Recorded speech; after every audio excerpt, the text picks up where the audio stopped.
Good morning, everyone. Can you hear me? Yes, we can. Yes, we can hear you. Who is speaking? Thank you. Okay.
Okay, ladies and gentlemen, we would start if you allow.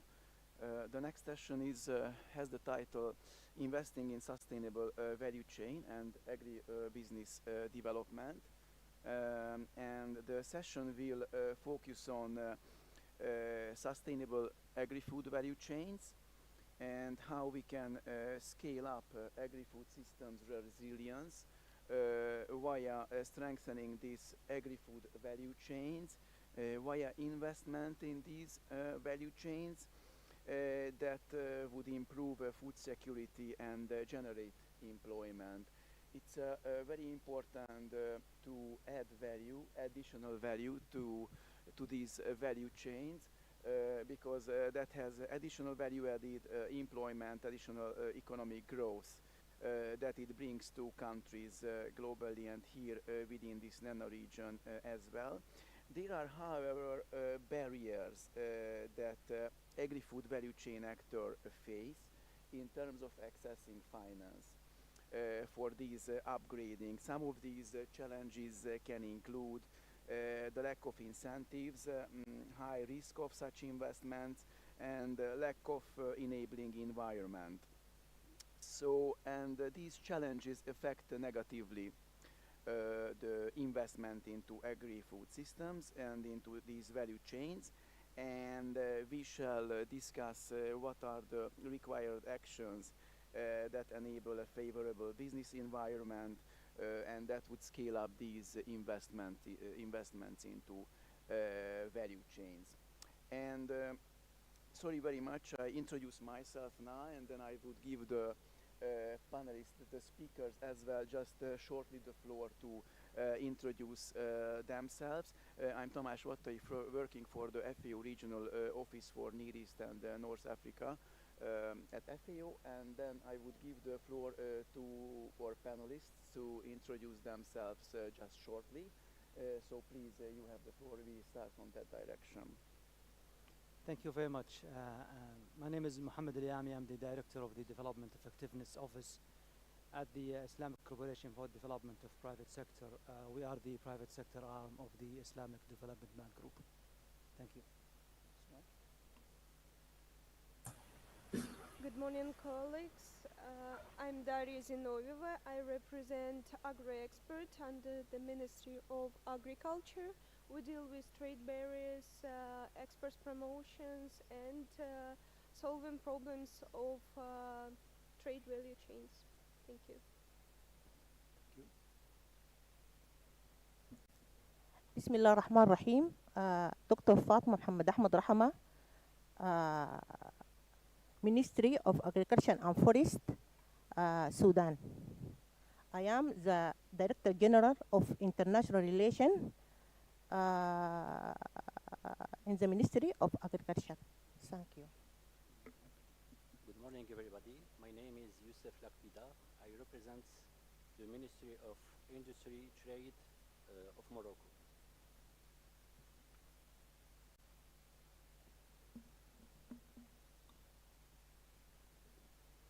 Good morning, everyone. I'm back, and I'm Tony Sanganira. I am from Rwanda, and I work for the Tony Blair Institute for Global Change as a Deputy Country Director, but also Strategic Advisor to government. Thank you. Thank you so much. And we have virtual participants, so I would give the floor first to Susanne von Tilburg, if she is with us. Yes, I am. Can you hear me well? Yes. Thank you so much. Yes, Susanne van Tilburg, ex-diplomat, agriculture attaché, so always in the field of food and agriculture, working for the Dutch government for over 20 years, and then switching to Rabobank, a cooperative global leading food and agri-bank. Thank you. Thank you so much. And I give the floor to Syed Anam, if he is with us. Thank you. I'm here. Assalamu alaikum, everyone. Good morning. So my name is actually Adib Qasim. I am the Director of Economic Development Initiatives at the Hayal Said Anam Group, HSA Group. HSA Group is one of the largest conglomerates in Yemen and in the region. It's a family business that has deep roots in Yemeni communities, but spans globally.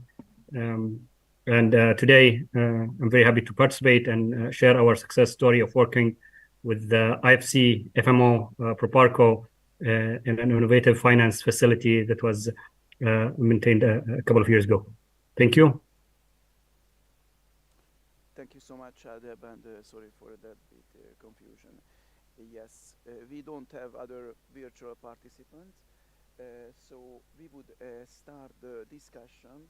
I would start again in that order in which speakers introduced themselves. So I would kindly ask Mohammed if he could share his perspectives and experience about their work in improving agricultural value chains. I give the floor to you, Mohammed. Thank you very much. So I think Tony was saying it's difficult to go the last, but I think it's also difficult to be the first, huh? So, well, at ICD, we are working in 55 member countries, providing different sort of support, including financing, advisory, technical assistance. And in the food sector, we have been working extensively with the member countries to enhance the private-public partnership. We have, based on FAO numbers, 1.23 billion individuals working on the agribusiness system around the world. 1 billion of them in Asia and Africa, which is, the where we have our most member countries. So we are working through advisory by being an execution agencies for the brave program. It's under the Wi-Fi, and I'm glad that Adib with us here from Yemen. So our first program was in Yemen, where we support almost 500 entrepreneur SMEs. Many of them were in the agriculture. We are providing 22 million US dollars to Al Akhdar Bank in Morocco, and I'm glad we have one of Morocco with us here. And Al Akhdar Bank main activities is in agriculture, where they support at least 65,000 farmers. In Morocco, I'm just giving examples, we are providing facility of $46 million to Al Sharqiyya sugar factory in Egypt, and that's was excellent to utilize lands. Tony was talking about how can we utilize lands. That's almost 80,000 Fadan in Egypt, with over 4,000 employees. So we are doing financing, we are doing advisory, we are doing awareness, which I see a huge opportunity for DFIs and MDBs to contribute. Also FAO, just to increase the awareness of the individuals and farmers and even governments. I took some notes from the previous session, and I would like to share my thoughts maybe in the second round about it. Thank you very much. Thank you so much. And now I give the floor to Diarrhea, and I would like to ask you about your work, how you improve agri-food value chain. I know I have an extensive background as well in trade, but we are very interested on your views. I give the floor. Thank you for your questions. They're really crucial for maintaining the level of food security for the whole region, MENA region. It's not a secret that agriculture is considered as one of the riskiest businesses among investors. No one will invest into agriculture as a priority project. So what we have understood for last 5 years is that, of course, promotion of agricultural projects is crucial in this goal, and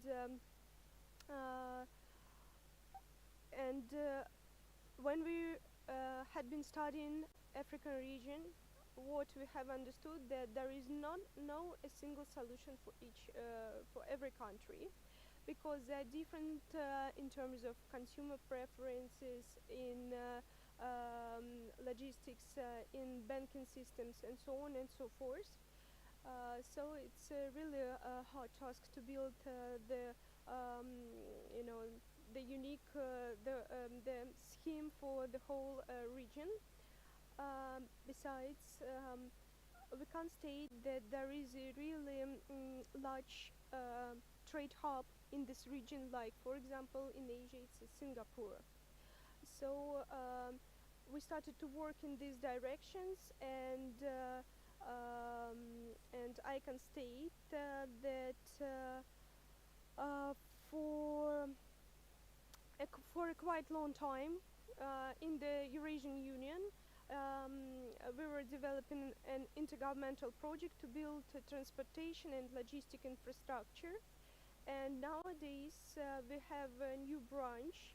It's called North-South Corridor, from Eurasian region to United Arab Emirates, and it will be devoted only to agricultural products, because what we have understood is that it's important to divide industrial products from agricultural ones in terms of delivery times, in terms of conditions, how to deliver that. As we mentioned in the previous session, food waste is a core problem of logistics and transportation. And we see a perspective in this project as companies from MENA region can assist this project as well in building processing capacities, in providing maintenance and repair services, in transportation services within countries by their internal rail corridors. and of course business services related to marketing and promotion. Uh, Unfortunately, so far railroad loses out on price in comparison with trade by sea, but last COVID pandemic and conflicts showed that there is no way, and we have to go on with developing this project project In conclusion, I would like to tell that such projects wouldn't be possible without associations and unions, because they are who aggregated the position of business of small enterprises and small and medium enterprises, and showed us where they fill the gaps, the bottlenecks, and that's why we carry out our task as a government and develop this project. Thank you so much, Daria. I think it's very interesting that you have just described about your work, how you enable this value chain development, and you mentioned very important points, right? Strengthening the infrastructure, necessary infrastructure, right, like transport, processing capacities, and business services. Uh, I had the chance to develop earlier a study, how important, for example, business services are in terms of value addition in agriculture, value chains, and I arrived at very interesting numbers. If you do the research, approximately 30% of the value created in agriculture, food production, mainly in processing, is coming from services. It's a huge number, 30%. In terms of value added statistics. So I think that is very important as well. And before we go over to other participants, I just go back to Mohammed, because I think he finished quite time efficiently his first intervention. So I go back a question to you, Mohammed. So you gave broad numbers about the project, in how many countries you are active, how many SMEs you are supporting, and smallholder farmers. Could you please a little bit shed light from where you finance these projects? So these are coming from public funds, or you involve as well some private funding in these projects? And if you would give one example, if you have used earlier maybe innovative financial solutions in those projects. Well, thank you for coming back. Actually, the main activities of ICD is direct financing to the private sector, and sometimes through intermediary local banks, which is also private sector. Some of the banks that we deal with is, semi-government, or owned like 50% by government, but we could still consider this as a private to private. This is again financing from ICD. We do some syndication, mega projects where we involve governments and involve also fund. Brave project that I was referring to in Yemen, Burkina Faso, and Nigeria. It's actually a fund from WIFI under the World Bank. The fund was provided, I think, by 14 countries and around the world, and the amount that was, dedicated for WIFI was almost, I think, I would say over 100 million US dollars, I think, if I'm not mistaken. What we execute as ICD is $34 million in 3 countries for entrepreneurs and SMEs. So this is fund.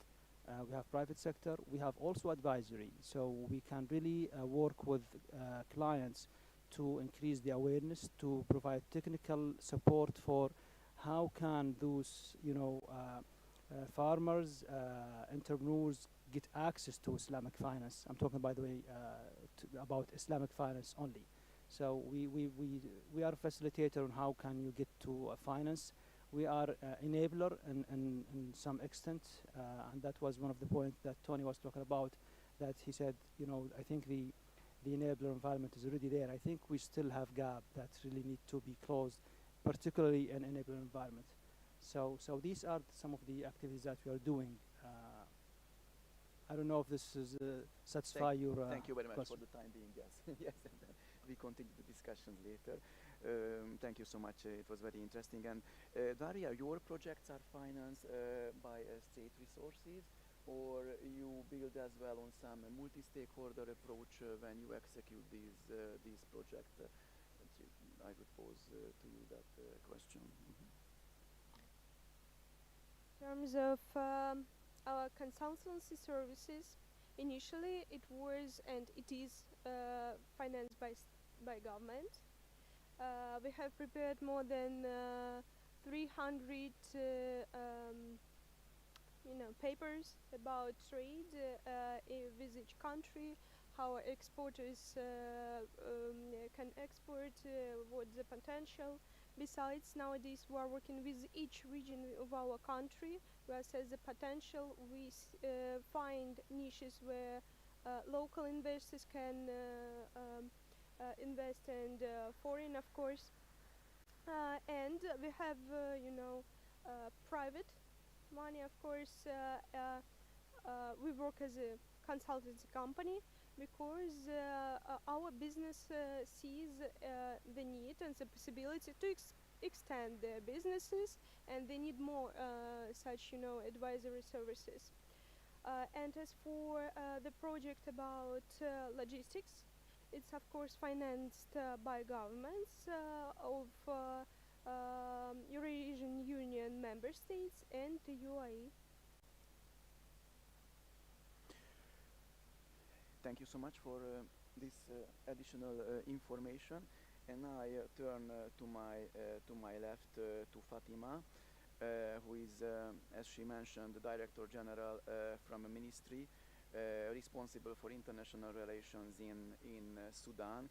So Fatima, if you could share your experience concerning public-private partnerships in developing agri-food value chains, please, you have the floor.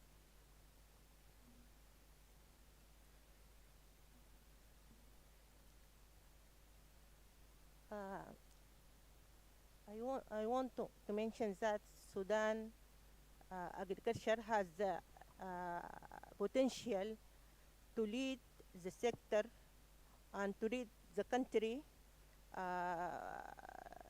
to economic growth and development. But in Sudan, we are still behind because of many issues. We lack finance, and that is the main issue we need it. We have some private sector partnerships in the agriculture sector. We try to attract fund, technology, and technical know-how through them. In an evaluation for this PPT, there is many challenges we confronted and many obstacles we faced.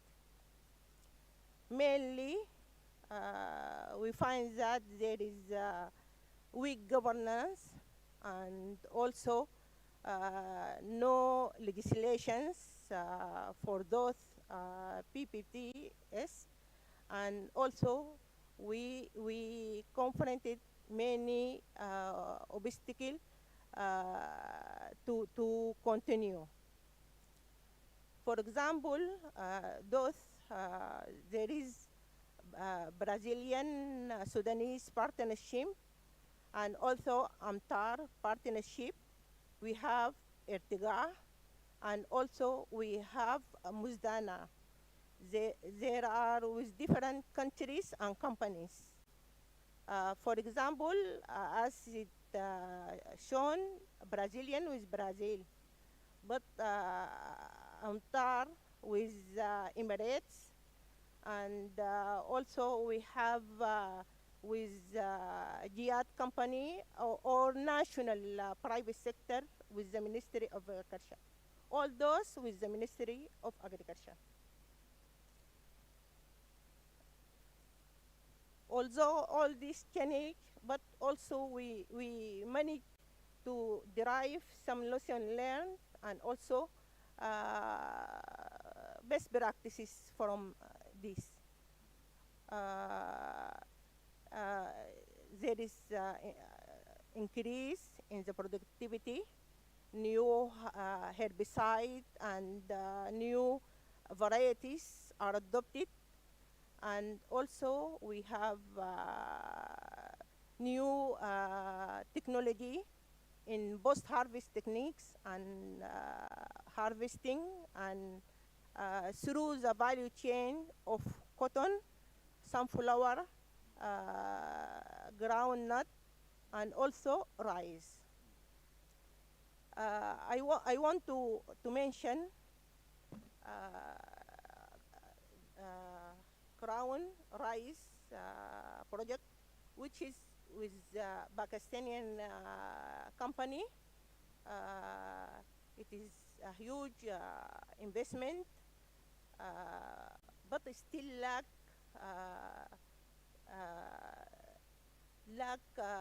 proper management because still the factory working below less than its capacity, and we have something like that. Okay, thank you.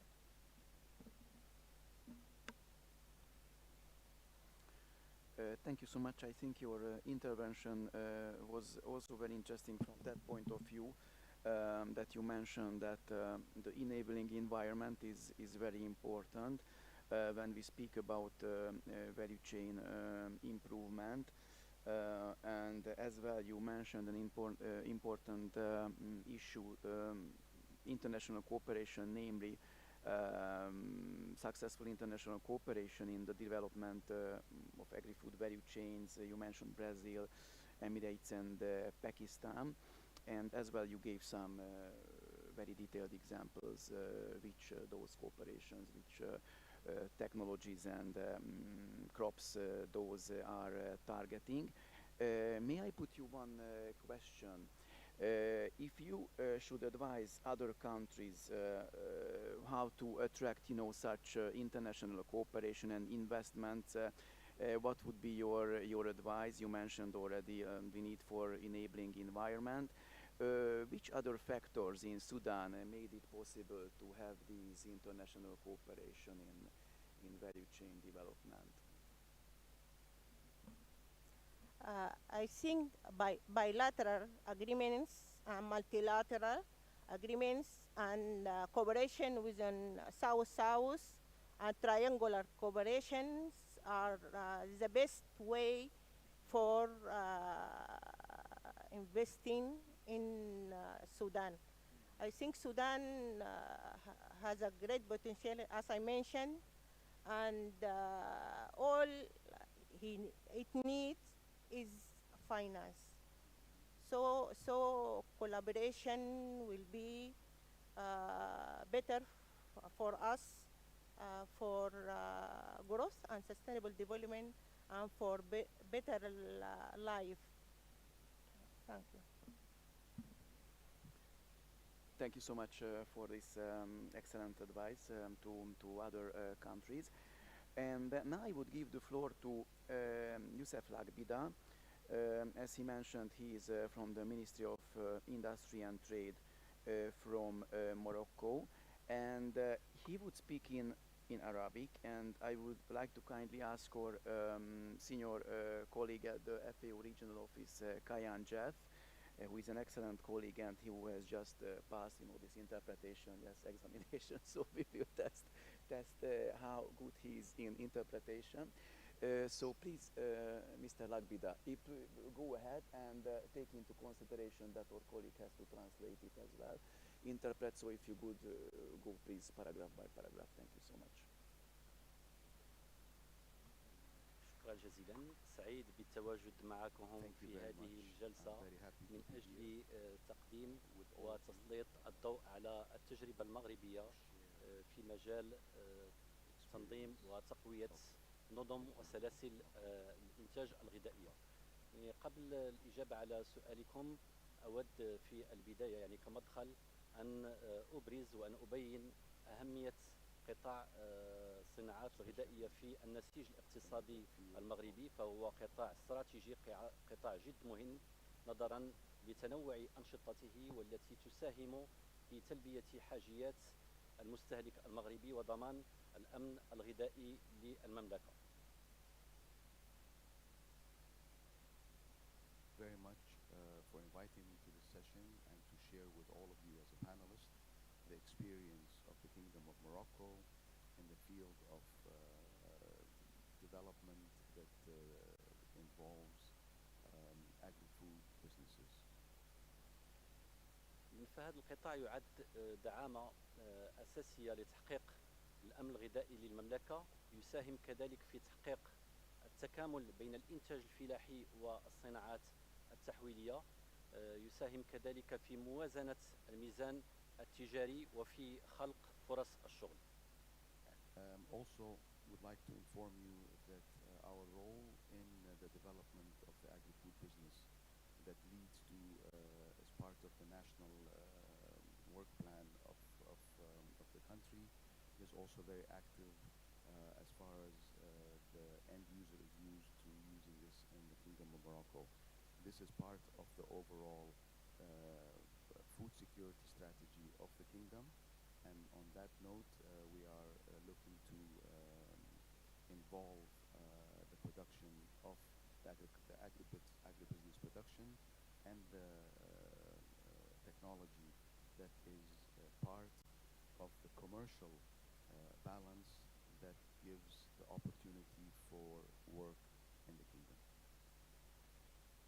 أود كذلك التأكيد على الدور المهم والمحوري الذي يلعبه هذا القطاع من أجل الاستجابة والتأقلم السريع لمواجهة التغيرات التي عرفها ولا زال يعرفها العالم، منها جائحة كوفيد-19، كذلك صراعات الجيوستراتيجية كالحرب الأوكرانية وتداعيات التغيرات المناخية.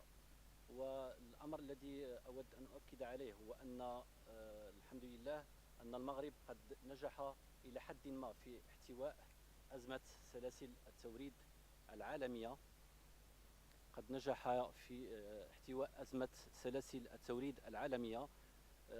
من خلال تضافر جهود القطاعين العام والخاص، وذلك في إطار استراتيجية وطنية محكمة، وكذلك توفر بلادنا على نسيج صناعي مهم يتكون من مقاولات قادرة على تلبية حاجيات المملكة من المواد المغربية.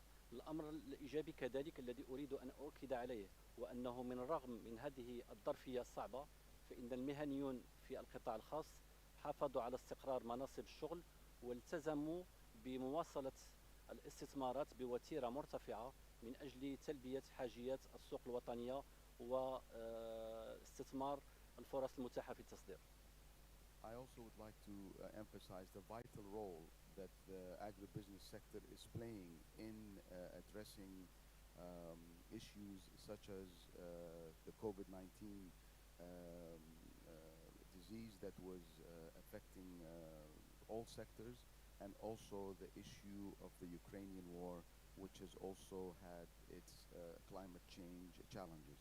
I also wish to note that Morocco has succeeded after these crises in a series of global involvements that brought the agribusiness sector back again to its functions, and as a part of the national strategy in the country that has shown that the agri-food business sector in the kingdom has revived itself again.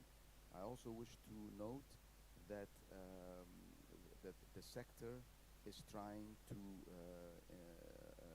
bring people to certain levels of work and employment, in particular in the market, that in the investment market that that is being proposed, that addresses the issue of agri-food business.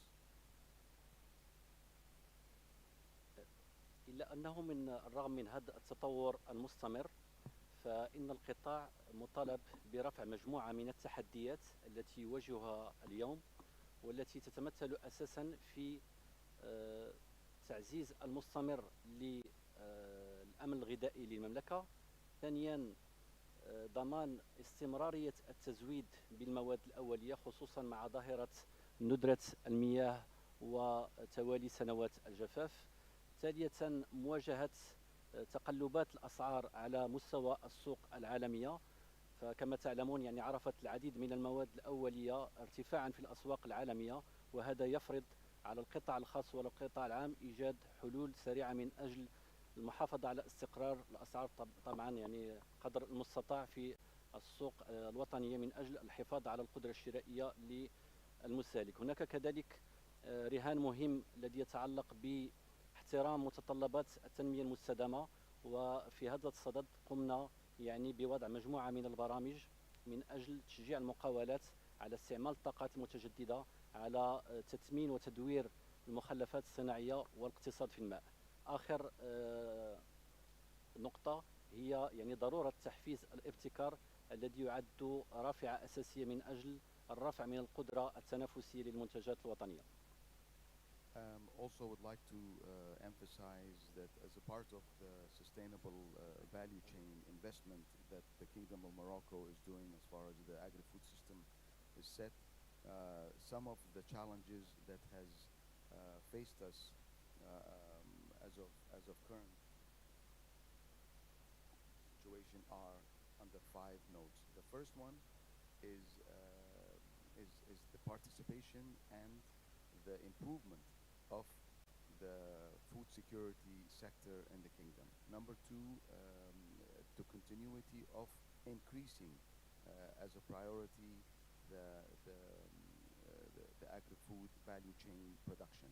3 is facing the kingdom facing challenges in the price margins of vis-a-vis the world market in the agri-food business. 4, commitment to sustainable agriculture at the global level. And number 5, within the sector of development and innovation, we are also on the same level trying to increase the national standards to international and global standards. Thank you very much, Kayan, and for your excellent interpretation. I think I would give you an excellent grade, and I suggest a promotion for you in the regional office. But we will continue. So I put now a question to Mr. Lagbita, and please translate. So we all know and saw and read it how successful the agricultural development plan of Morocco is in the region. So if Mr. Lagbida could kindly just give the main points, what was necessary for this successful implementation of this agricultural development plan, so key points which enabled this successful implementation of this agricultural development plan. Thank you so much. شكرا على هذا السؤال المهم. وللإجابة يعني أعتقد أن أهم شيء هو أن الحكومة والقطاع الخاص في إطار شراكة مثمرة يعني قمنا بوضع مجموعة من البرامج والاستراتيجيات في السنوات الأخيرة. سأقتصر على ذكر برنامجين أعتقد شخصيا أنهما جد مهمين نظرا لأثرهما الإيجابي على نظم وسلاسل الإنتاج الغذائية. القاسم المشترك ما بين هذين البرنامجين كذلك هو من ناحية المقاربة وطريقة الاشتغال، وهذا أمر يعني جد مهم بحيث أنهما كان يعني ثمرة شراكة بناءة ومثمرة ما بين وزارة الصناعة التي أمثلها ووزارة الفلاحة والقطاع الخاص. وعندما أقول يعني شراكة فهي شراكة على جميع المستويات، يعني منذ إنجاز الدراسات الاستراتيجية، وضع برامج العمل، التمويل المشترك، وكذلك من حيث تتبع وتنزيل هذه الاستراتيجيات. Thank you for the question, and just to emphasize that the partnership between the three entities, which I would like to highlight, is, of course, one is the Ministry of Agriculture, the second one is the Ministry of Industries, and then the private sector. These are the three partners that work together to try to achieve the improvement and increase the partnership in investment in the value chain in the Kingdom of Morocco. It's also very important that we have examples of such partnerships that shows each person's contribution that leads to the overall value chain success in the kingdom. البرنامج الأول هو وضع شبكة من 6 أقطاب متخصصة في الصناعات الغذائية في المناطق التي تتوفر على مؤهلات فلاحية مهمة، وتعتبر هذه الأقطاب يعني بمثابة مناطق صناعية من الجيل الجديد، تتوفر على بنيات تحتية حديثة وعلى مراكز للبحث والتطوير والجودة. وقد مكنت هذه الأقطاب من تحسين بنيات الاستقبال الصناعي ومن تشجيع الاستثمار في هذه المناطق. The first of the programs that we have is the improvement or the development of a network that basically improves the agribusiness value chain in areas that may have not been so accessible at times, but now that the accessibility to these farmers has been conducted. And also the involvement and the improvement and the encouragement to bring in the workforce that can address the development of the value chain. الاستراتيجية الثانية وهي يعني الاستراتيجية الثانية التي أود تسليط الضوء عليها وهي يعني جد مهمة وكان لها يعني نتائج مبهرة، هي برنامج أو عقد البرنامج المتعلق بتطوير قطاعات الصناعات الغذائية من سنة 2017 إلى ما تم السنة الجارية. والهدف الأهم لهذه الاستراتيجية هو تحقيق التقائية ما بين الاستراتيجية الفلاحية والاستراتيجية الصناعية من خلال تعزيز التكامل بين الإنتاج الفلاحي والصناعات التحويلية وتنمية القطاع. أهم شيء كذلك هو أننا قمنا بوضع إجراءات ملموسة وتحفيزات وحوافز فيما يخص دعم الاستثمار، فيما يخص تحسين الجودة، فيما يخص التطوير وتكوين الموارد البشرية. الحصيلة أعتقد أنها كانت جد إيجابية كما نقول، يعني العبرة بالخواتم، إذ أننا تمكنا من مواكبة تقريبا 436 مشروع منذ سنة 2017 بمبلغ إجمالي للاستثمار بلغ 1.3 مليار دولار، ومكنت هذه المشاريع من خلق 31 ألف منصب شغل. تمويل هذه المشاريع تم من خلال صندوق التنمية الصناعية، صندوق التنمية الفلاحية، وطبيعة الحال القطاع الخاص. Okay, thank you very much. Just to shed some light on the actual development of what I had mentioned earlier regarding the partnership between the Ministry of Industry, Ministry of Agriculture, and the private sector, is basically with some objectives such as improvement of capacity, development of the cadre that can be interested in these agribusiness sectors, and this was done with promotional dialogues that took place between the three entities that was funded by the fund that is under the Ministry of Industry and funded by the Ministry of Agriculture and also the private sector. As a result, we had 465 projects at an investment of $1.3 billion, and these are projects that are under continuation of activities as we speak. Thank you so much for this excellent intervention. And I would kindly ask Susanna von Tilburg if she can hear us. Susanna, are you here? Thank you so much. Yes, and that's all very, very valuable input. So thanks so much for having me. I have enjoyed the intervention so far tremendously. Agricultural value chains. Maybe to explain a little bit more about the position of Rabobank. So Rabobank, you can see actually three separate angles, which are not completely separate, but important to notice the difference. In the Netherlands, we have initiated originally exactly 125 years ago this week as a cooperative bank. So in the Netherlands, we have an ambition to be the best bank. We are considered to be one of the three biggest banks, but we are a cooperative bank, which means that our strategic direction is steered by members, not by shareholders. So there's no commercial benefit or advantage to the members that help drive Rabobank sustainability and strategic directions. In the Netherlands, we are the biggest financier of SMEs, of renewable energies, private banking, but that's a separate proposition than what we do internationally. So the next pillar of Rabobank is the food and agri pillar. And internationally, we have a banking for food strategy that is really focusing on food and agri throughout all value chains and throughout the whole world. So I think if I tell you that we have 120 specific food and agri analysts, researchers, that is all because for decades already we are financing both smaller farmers and bigger farmers in the continents, but also the traders, also the processors, and also the retailers, so the off-takers and the suppliers, which means there's a lot of value chain finance, and that empowers us to get a good insight in what's happening in those value chains.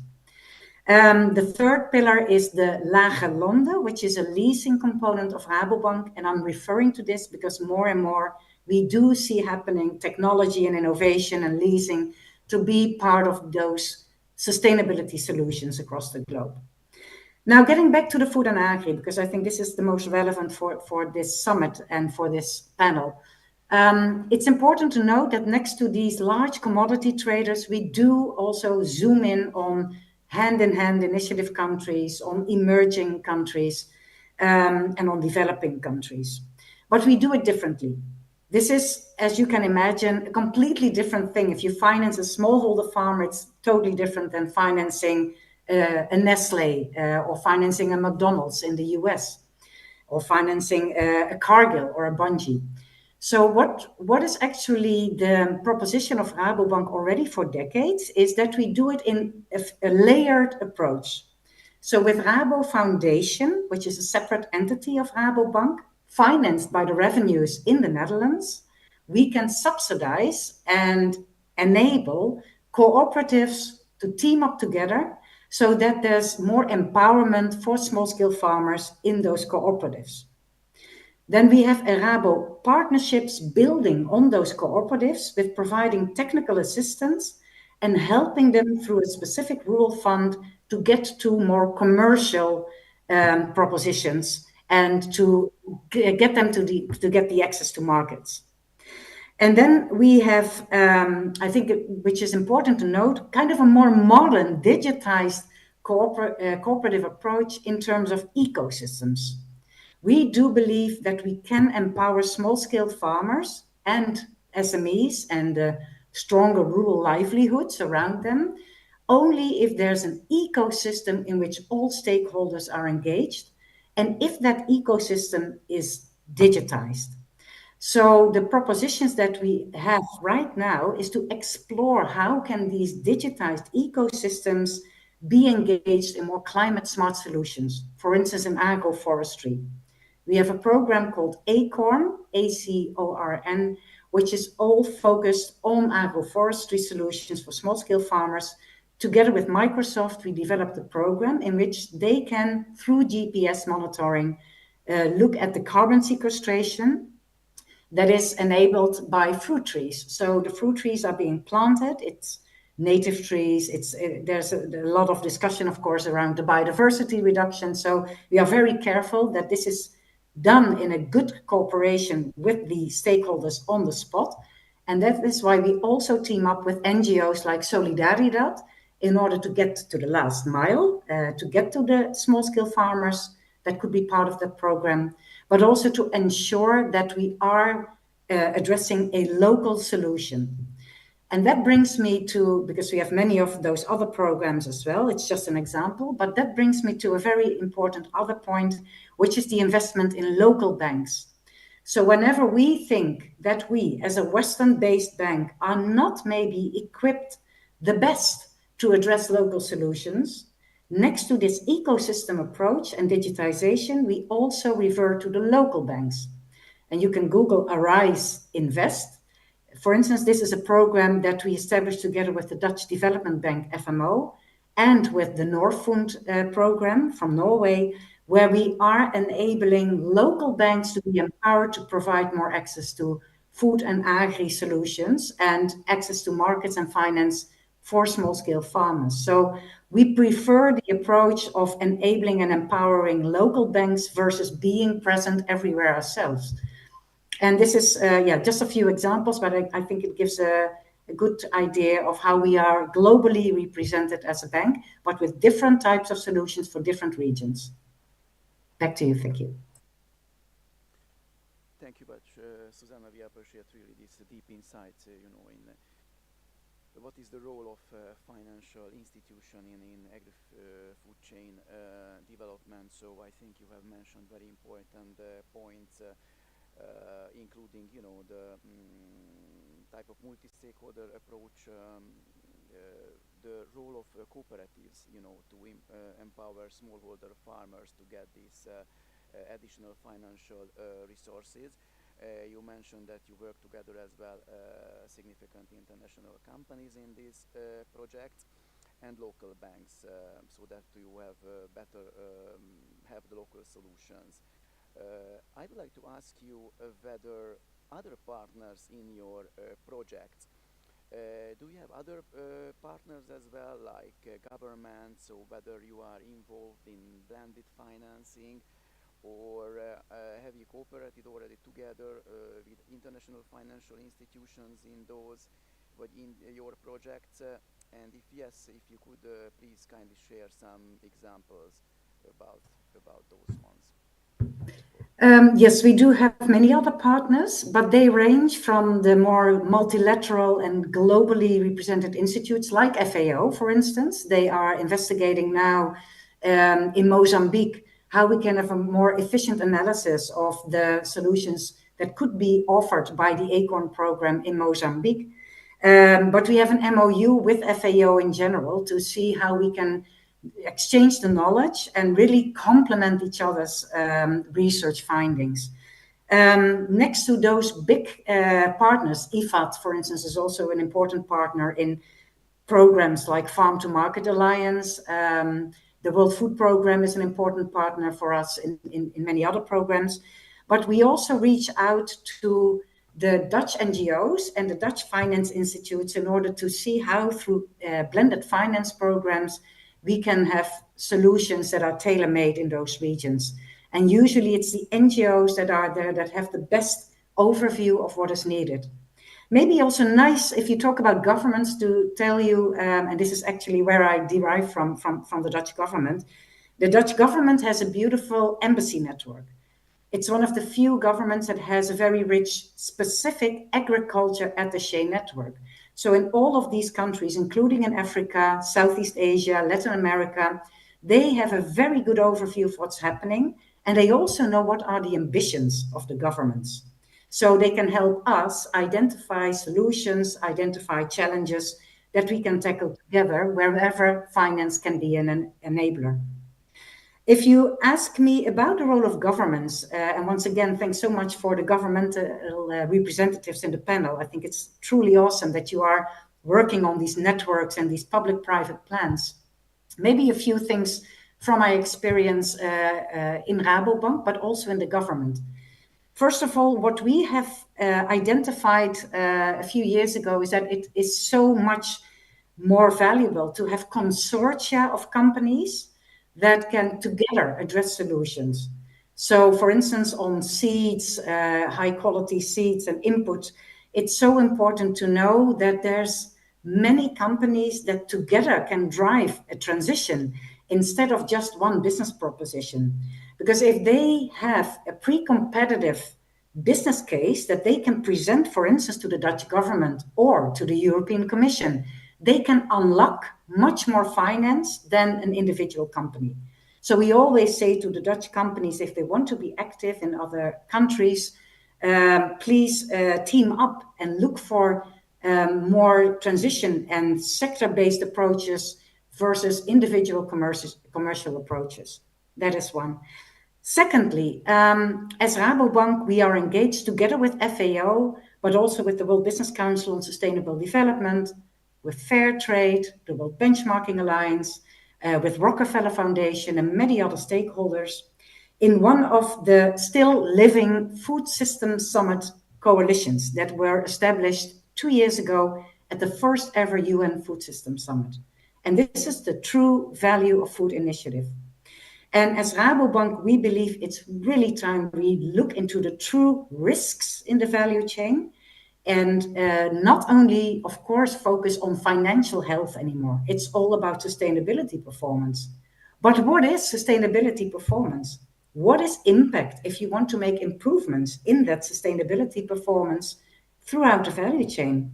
That requires transparency and traceability. And I'm so happy that FAO, together with the World Health Organization and UNEP, is now, this year and next year, exploring true cost accounting as a means in the countries to enable and unlock those specific externality costs that really should be addressed. Because we all know that right now it's a perverse system in which unhealthy and unsustainable food is affordable to some, but not healthy and sustainable food. And it's not affordable to everyone. So we believe in that true value of food approach, and that is a public-private approach.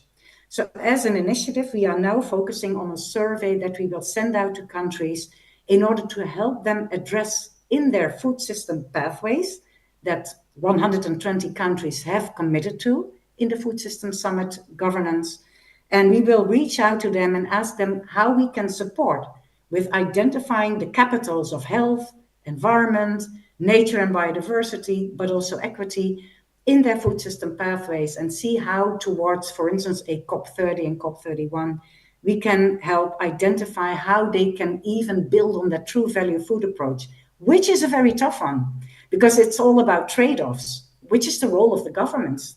Some choices have to be made, and only then, if those choices are made and the definitions are clear, finance will flow.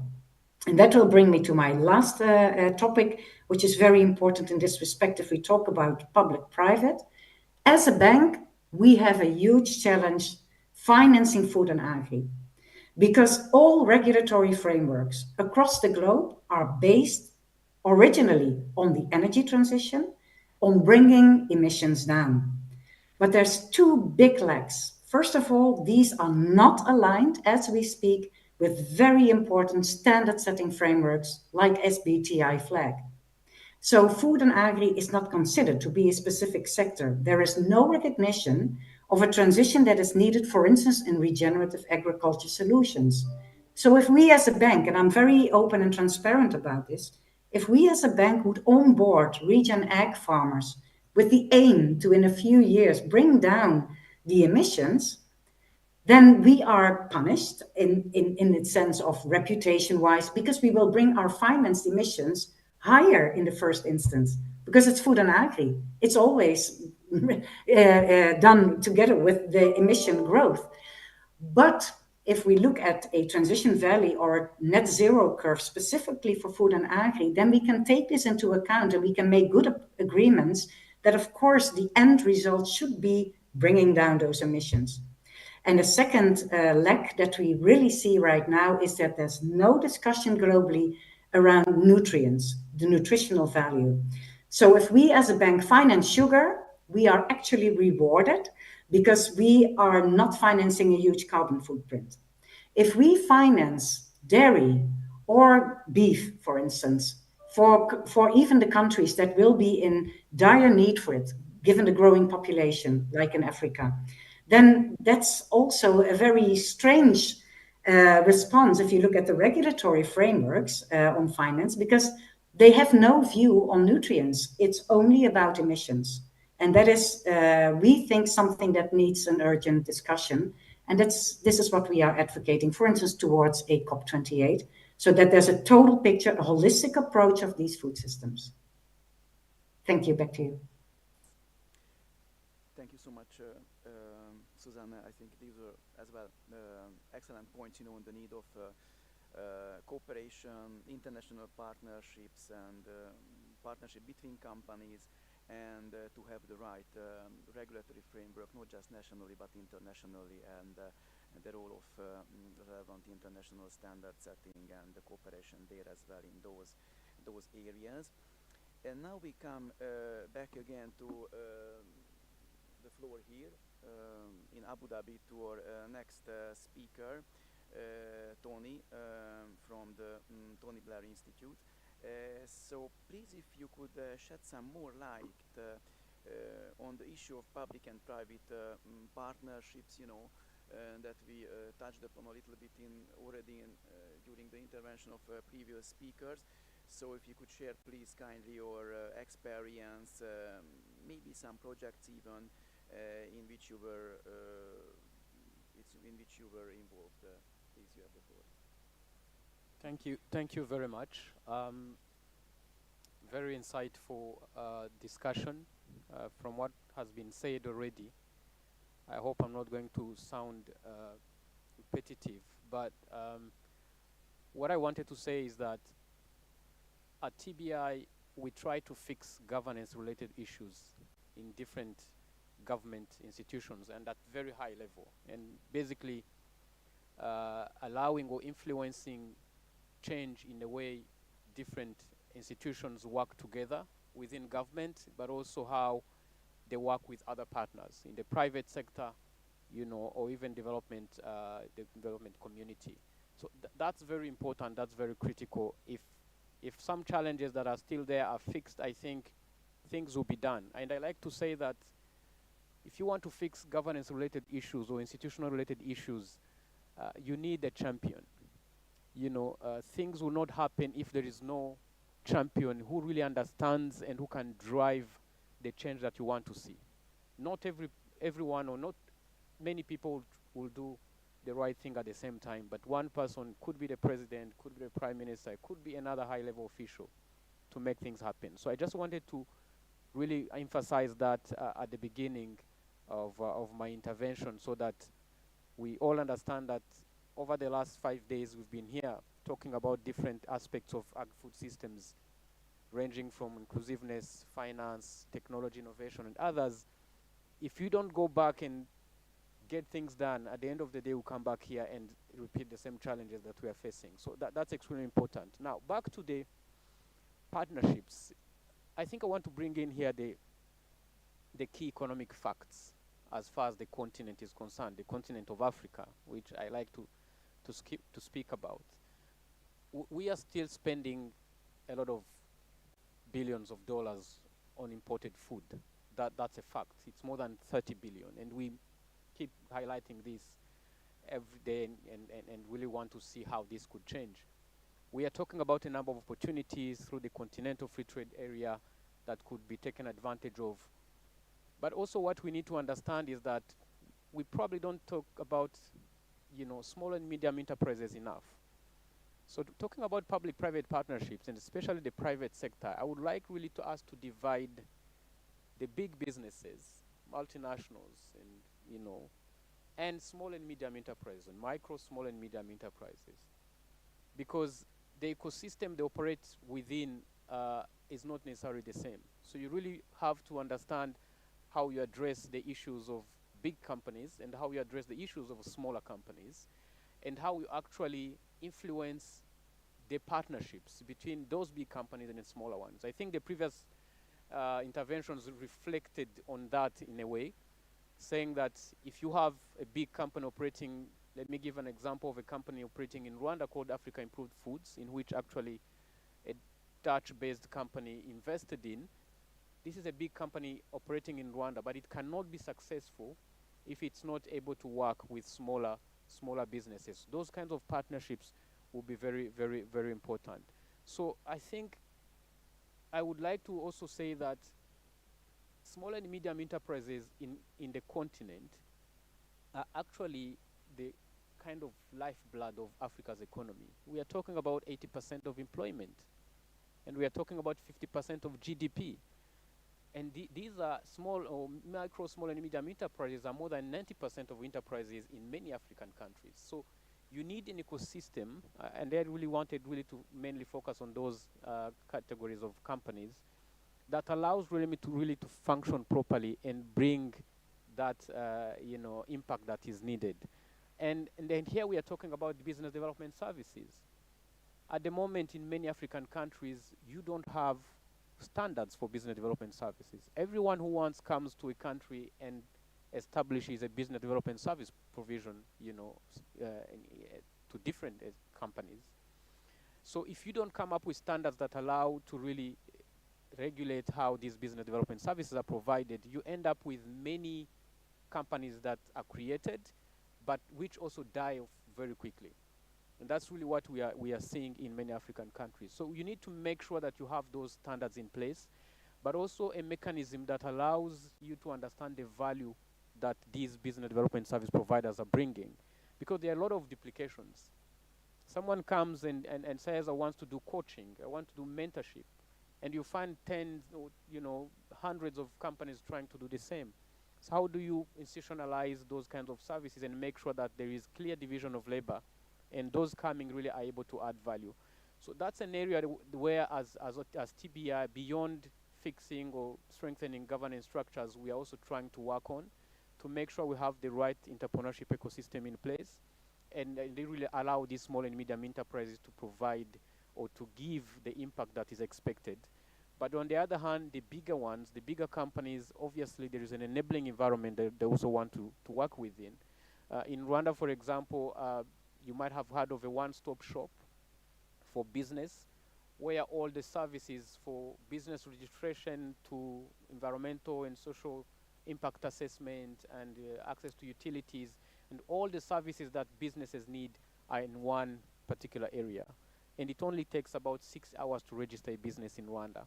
So that's an incentive to businesses that want to establish in Rwanda, big or small, but also in terms of efficiency and really allowing companies to operate in a proper environment, that's something that needs to happen. So public-private partnerships are extremely important, and the public sector also needs to be in a position to make the right choices in terms of investments, because you cannot expect the private sector to invest alone in certain areas. So that's where you need to build public-private partnerships. In Rwanda, we have those areas where government had to start. Usually, private sector wants to come in an environment where there are foundations. You don't want companies to come and say, you start from zero. So we've really reached a point where we can start a particular small initiative, and then bringing in the private sector to come and work with the public sector. So I would like to end by also emphasizing an element of the demographic dividend that we didn't seem to touch on over the last few days, at least the sessions I was able to participate in. So young people, young men and women definitely need to be given more attention. We have more than 70% of those on the continent, and obviously they need customized support to be able to really provide the impact that we want to see. And I happen to have spent 4 years in FAO, particularly championing a youth program in ag and food systems. And I could really see to what extent some of the services or the support that FAO provides were very useful for young people on the continent to also see themselves as key actors in transforming ag and food systems, but also globally the economies of the continent. So I would really like to encourage us all here to always keep that in mind. I know there is a youth forum going on here at the same time as these discussions we are having here, but I think they need to be the main actors. They need to be on the tables. They need to really have these conversations with the policymakers, other private sector players, to really see them providing more, contribution to the discussions, and most importantly, to the real business that we want to see on the ground. So those are the few words or the few aspects I would really like to touch on. but really emphasizing the fact that we need to get things done. We need to go beyond just speaking about them and how important they are, including the global discussions that take place on regulations, and really go back to respective countries and really put in place mechanisms that allow things to happen on the ground and see change happening in the livelihoods, in the lives of people. Thank you. Thank you so much, Tony, and we appreciate these points very much. And in fact, you are fully right. FAO and other international organizations are putting very much focus on inclusive agri-food systems transformation. We had even a session yesterday about this inclusivity, the necessity of inclusivity in this whole agri-food system transformation that focused, on youth, women, and migrants, and their important perspectives, in this whole process. Other points that you mentioned are very excellent as well. So of course the focus should be on smallholder farmers, small and middle-sized companies, and of course when we mentioned multinational companies, I guess we mentioned it in a sense of how they can enable this partnership, but of course in this transformation smallholder farmers should be on the backbone, because they are providing basically, as you mentioned, employment and agriculture production in a very significant amount, especially in Africa and in developing countries. So thank you very much for those points as well. And now I would like to turn to Adib, and I would like to ask him if he's there, or other virtual participant, if you can share some light on their work in Yemen, and what are the innovative financial solutions in upgrading and developing value chains. We would appreciate that very much. So Adib, you have the floor. Thank you very much. And I'm really glad to be here today, and it has been a great panel to hear about all the views. You really have managed to bring a wide range of stakeholders, and I think that's very important to the discussion we are having today. And I want to start by maybe sharing a little bit about HSA, and then going into the case that I thought will add some value to the conversation we're having. So HSA as a group is really focused on food security in Yemen. It's one of the largest corporates that's working in the sector, and it's doing that through core business activities, through our mills, our food processing factories, but also through our philanthropic and charitable activities. So, working on water and irrigation system rehabilitations or distribution of food to all those in need in Yemen, and so forth. And we really believe in doing this through a partnership-led model. So we work a lot with the WFP. We are working currently, for example, with the Netherlands Embassy through their cultural attaché and FAO on a study specifically on how we do better private sector engagement when it comes to projects on the ground. And it was really also great to hear about the ICD intervention in Yemen, the BRAVE program, which is very important in terms of supporting women and smallholders. And we believe that it's very important to overcome the inertia through intentional action, especially when you talk about fragile and complex situations. People believe it's very hard to do financing there. DFIs and other finances might not try to approach it. So it requires more attention and intention to actually make a successful case. And just to give you a context on the difficulty on the ground in Yemen. So Yemen has been facing a protracted crisis and conflict over the last 8 years. Over 50% of population is actually food insecure. There is very limited DFI investment, and the financial sector in general, because of the conflict, is almost isolated and cut off of the rest of the world. So it's very hard to do transactions. There is a perceived risk of doing investment or financing in Yemen. However, within this context, the private sector is really a major player when it comes to food security. 90% of food in Yemen is imported.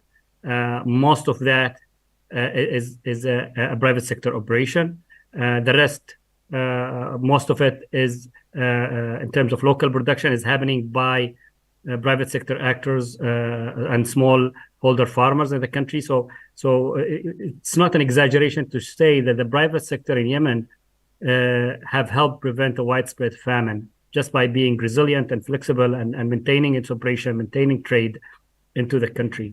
And within this context, HSA, along with IFC, managed to partner and create an innovative finance facility, finance facility, which were allocated to 6 of our main companies, covering things like flour milling, sugar refinery, dairy factories.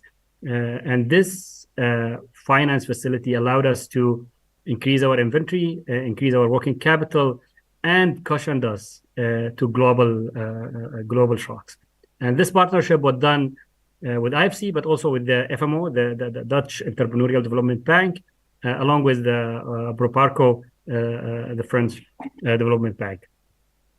And the impact of this financing is that we signed that deal after long work at the end of 2021. And little did we know at that time that within a couple of months, there will be the conflict, the Russia-Ukraine conflict will come in, and we'll have this big shock to the food supply chain in the whole world.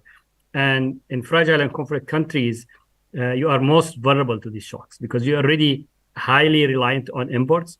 Your local markets are really suffering in terms of purchasing power. And when such shocks comes in, it really puts in a serious question about the ability to make food available and to make food affordable. But I think that financing, having been able to make it in time, really allowed us to be agile, have made us to make adaptable and make bold decisions about our purchasing of wheat at times. And I think that really helped us manage the situation in the country. And I want to, as one of the largest importance of food into the country, it means it allowed the food market in the country to be more stable than it would have been without it. One thing I would say that we have learned from that partnership is that it's really important to come into these things with a partnership model and mindset, because there is a lot of challenges that you have to overcome to make it happen. And that requires a belief in what you're doing and working together to overcome these challenges. Because it's not a standard transaction. This deal that we have managed to make was actually the first investment IFC made over a decade in Yemen. So there is a significance to actually doing it, and there is a difficulty to doing it, but it also emphasized the importance of doing it. We hope this deal will encourage more DFI activity, because now we have demonstrated the case that it could be done. We think that other fragile and conflict countries can really benefit from this situation. It gives an example of this happened in Yemen, it could happen in other countries. And it also shows that without the support of IFC and other development banks, HSA and similar large companies might have a harder time manage global shocks. Finally, I just want to highlight that these innovative mechanisms, using of blended finance, all these are really good mechanisms, but they require this mindset of partnership, of really overcoming inertia to make them happen on the ground. Thank you, and over to you. Thank you so much, Adib. I think your intervention was excellent, very good from that point of view that you highlighted, the special needs of conflict and fragile countries in this discussion, and again the role of international financial institutions and development banks with whom it was possible to implement your projects in Yemen. So I would like to ask our panelists to give some final remarks, to reflect in a brief way, on the discussion that happened in this session. So first I will give the floor to you, Mohammed. Yeah, thanks again. I think it's very interesting what we have heard. I just would like to bring some points together. So we are talking about timing. We are talking about the micro and small medium enterprises, and we are talking about the enabling environment. So what's really I would like to draw your attention here and the audience and even the stakeholders to the fact that the internal and local migration for our member countries moving from rural to urban really impacting the agriculture sector. So they don't have the patience to wait until they get the access to finance. They are moving based on empirical studies that has been really shown, lower performance in agriculture in many member countries. So I think that's very important to have the enable environment on time to keep those, local household and their farms doing their business as usual. The second point is what Adib was talking about, the good example of IFC partnership in Yemen and how can that be replicated. And the other day, in one of the session, I was talking about the reverse linkage of the Islamic Development Bank Group, where we actually bring two countries together to just exchange knowledge and how they do businesses. That's point. And the last point is just to be, to be more innovative on how can you enter the agribusiness, system. I gave an example of how ICD have a partnership with a cement factory in Pakistan to actually use the waste, the food waste, to replace coal, and that will really enhance, the environment, and it will have, more impact on the country in Pakistan. This is one. This is the first attempt in Pakistan to do this system, and it's high tech, a factory that will be, inshallah, built soon. So these are very important points. I think if we put it together, we can have great achievements. Thank you very much for the great moderation. Thanks for FAO and for the panelists here. Thank you so much, and our outstanding interpreter has to leave, so now I give the floor to Mr. Lagbida, and then we come back to the area. شكرا جزيلا. يعني أود أن أختم يعني تدخلي برأي شخصي، وأعتقد أن فهم المتغيرات التي يعرفها العالم هو أمر يعني جد مهم من أجل استشراف وتوقع المستقبل، ترتيب الأولويات وتوضيح الرؤية للقطاع الخاص والقطاع العام.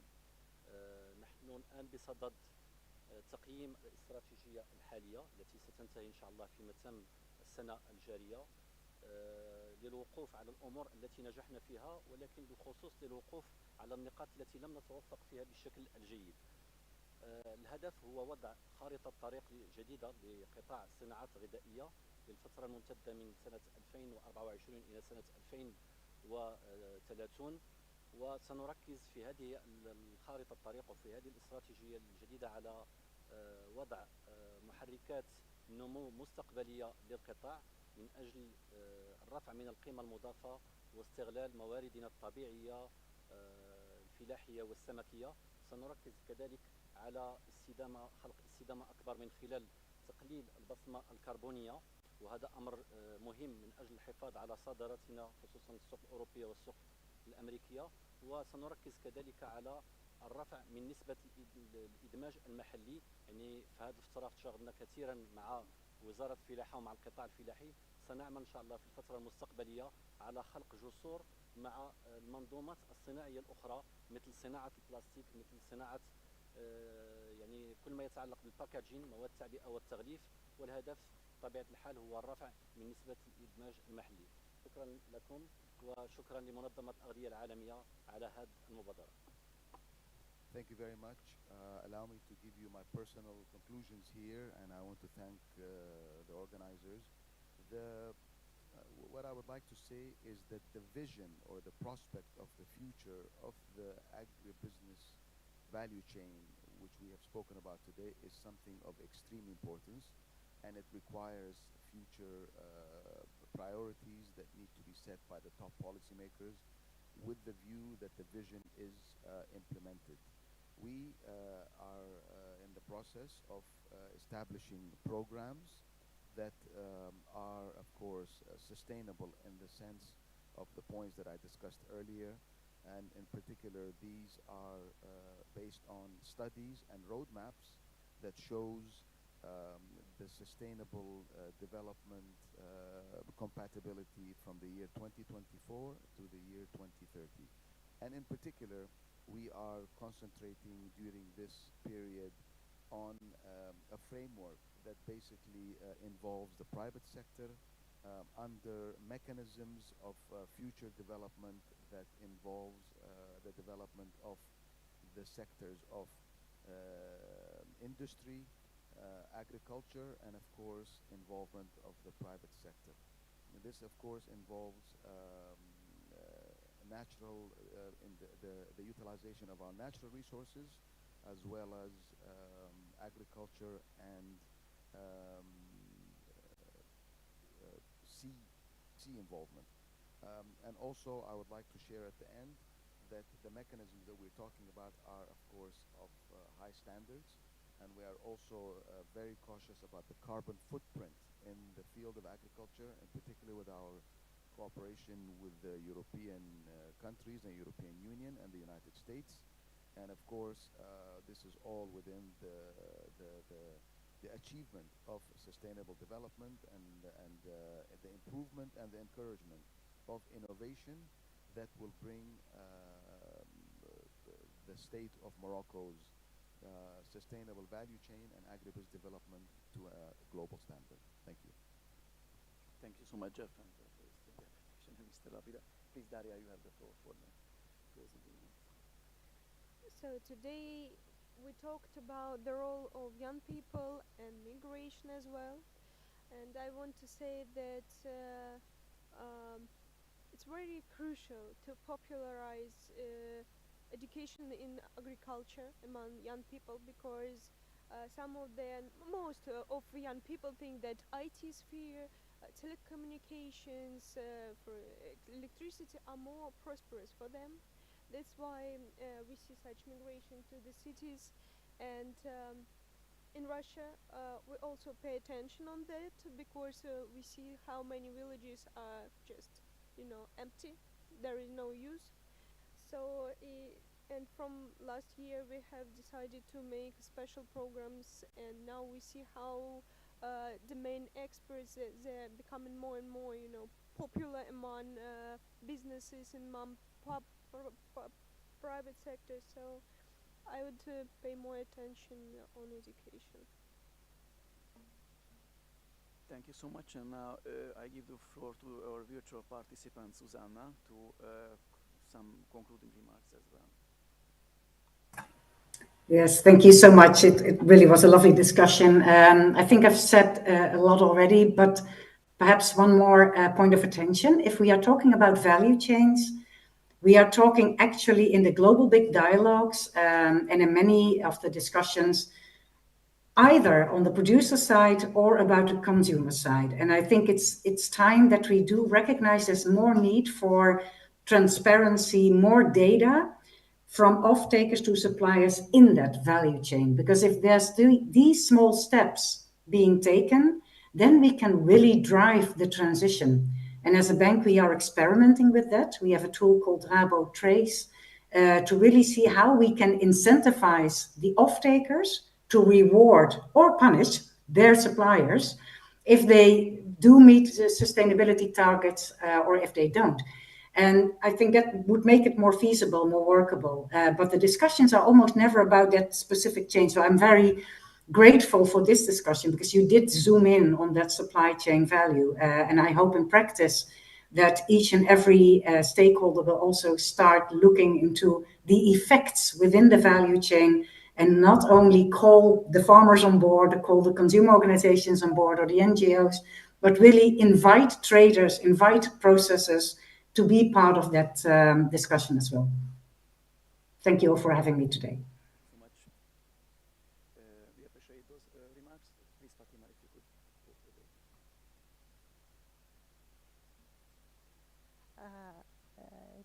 Regarding PPS, I have some remarks and recommendation. I wish to have to deal with the selection of the partner, and also genuine engagement for all the holders and partners. Also to raise the technical capacity for those PPPs, and make them some sort of center of excellence for integrated capacity building and regional and international programs. Also, we have to deal with accountability, and those partnerships should be fair to keep their sustainability, and also to avoid unfair partnership, and to consider culture and incentives. Thank you. Thank you so much. And I would switch again to our virtual participant, Adib, to conclude.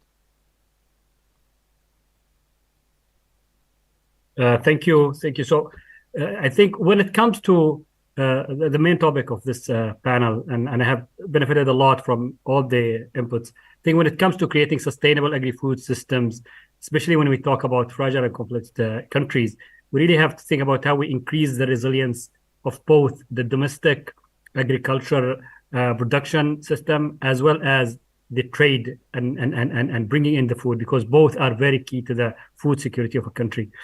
And I think we have to do a more proactive experimentation and attempts, because a lot of it still has not happened. It's things that we need to create, creating the environment for innovation, the mobilization of new resources and finances. And that's not just about, the finance part. It's also about the ecosystem around them that support the implementers in doing their job. And with that, I want to highlight just a few examples that we are working on right now. We are creating this social innovation lab and thinking about how we can do innovation in Yemen to bring more marginalized communities into the system and supporting vulnerable communities. We're working with the dairy value chain and how we can improve that the access of finance and also support to smallholder farmers. And also we're creating partnerships around all these, because we cannot do it alone. It has to be private sector, it has to be public sector, it has to be third sector. Everybody has to come together to make this happen. Thank you. Yeah, thank you so much. Maybe going to repeat what had already been said, but I think having followed the different conversations, discussions over the last 5 days, it's clear that the context that was shared and the different facts that were discussed point to the fact that investing in agri-food systems is really not a choice. It's a necessity for the humanity. And so whether we want it or not, we have to feed ourselves. And the population of this world is growing. Food insecurity is not a myth. It's the reality that we are living on a daily basis. So I think we need to be able to translate these great ideas into actions and really seeing that happening on the ground. And that will require really sometimes strong partnerships between the government and the rest of the players. And I feel that in some countries they are on the right track. In others, they need to invest more in that. And to also emphasize certain points that were highlighted, innovation and technology definitely is going to drive the future. So there's no way we can go into investing in agri-food systems without really leveraging technology and innovation.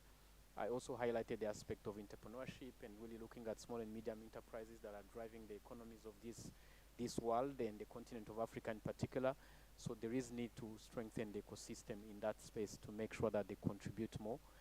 And obviously looking at some of these vulnerable or special categories of the population, young people, migrants and others that also can play an important role in that. I think if we get all those points to the table through different public-private dialogues, I'm sure we'll see better results in the coming future. Thank you.